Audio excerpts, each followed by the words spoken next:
कोटा में सिर्फ एक साल में अब तक 26 बच्चों की मृत्यु आत्महत्या के कारण हुई है। इसका सबसे बड़ा कारण है पढ़ाई का स्ट्रेस। कोटा के कोचिंग के वातावरण में बहुत ज्यादा कंपटीशन रहता है। सरकार ने हाल ही में हुए एक सर्वे में चौंकाने वाले तथ्य सामने आए हैं। 6000 बच्चों के साथ पूछताछ की गई, उनमें से 83 बच्चे निराश या डिप्रेस्ड पाए गए। डिप्रेशन की 2-3 वजह होती है। एक तो जो होता है कि यहाँ आकर बच्चा एकदम से एटमॉस्फेयर जो चेंज होता है ना उसका, यहाँ जैसे कोई बच्चा 2 साल से कोचिंग ले रहा है या कुछ बच्चे 9th 10th से कोचिंग में आ जाते हैं, तो उनको यहाँ का एक एटमॉस्फेयर और पढ़ाई का स्टेटस सब पता होता है।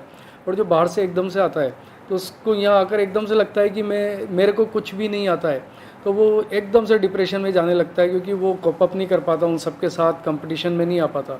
इसलिए उसको थोड़ा सा, और फिर ये मोमेंट्री रिएक्शन होती है कि मेरे को कुछ नहीं आ रहा, मैं किसी काम का नहीं हूँ, और वो जो डिप्रेशन में जाता है वो अल्टीमेट कुछ ना कुछ एक्टिविटी करता है। कोटा में लगातार स्टूडेंट सुसाइड के बढ़ते मामलों के बाद मेडिकल विभाग ने एक सर्वे की पहल की है, और सर्वे जो किया गया है उसके नतीजे भी चौंकाने वाले आए हैं। करीब 200 हॉस्टल्स में मेडिकल विभाग की टीमें पहुंची है, जहां 6000 बच्चों का सर्वे किया गया, और उसमें से 80 बच्चे जो है डिप्रेशन का शिकार पाए गए। चिकित्सा विभाग की टीमों ने 1.5 महीने सर्वे किया, जिनमें बच्चों से कई सवाल पूछे गए, जैसे कि क्या उन्हें नींद आती है, क्या वो लगातार तनाव महसूस करते हैं, क्या वो काम पे ध्यान दे पाते हैं या नहीं। दूसरा स्ट्रेस का बड़ा कारण है छोटी उम्र में बच्चों को घर से दूर भेजना। बहुत बच्चा घर से अकेले आया हुआ है तो फिर अकेले रह जाता है। यहाँ पे उतना फ्रीडम रहता नहीं है, कोई ओपनली होता नहीं है बात करने के लिए, तो ऐसे में घुट घुट करके 4x4 के रूम में क्लासेस से घर सेम रूटीन रोज़ का रोज़, ये प्रॉब्लम हो जाता है। मगर गड़बड़ा गया तो फिर बहुत दिक्कत हो जाती है। अब तो टाइम करीब आ गया तो थोड़े से नर्वस टाइप के हो जाते हैं, वही मेंटेन टाइम को करना पड़ता है। तो प्रिपेयर में तो एलियन तो हर तरह से मदद हम लोग को कर रही है, चाहे किसी भी टाइप से हो, तो इसलिए प्रॉब्लम नहीं होती है। क्या प्रॉब्लम होती है ज़्यादा?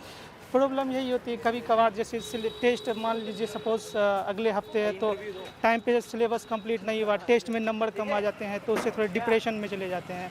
मतलब डिमोटिवेट फील होता है। इस साल बच्चों में सबसे ज्यादा आत्महत्या की घटनाएं हुई है। पुलिस कंट्रोल रूम में भी 40 से अधिक ऐसे कॉल आए हैं जिसमें बच्चे आत्महत्या के बारे में सोच रहे थे।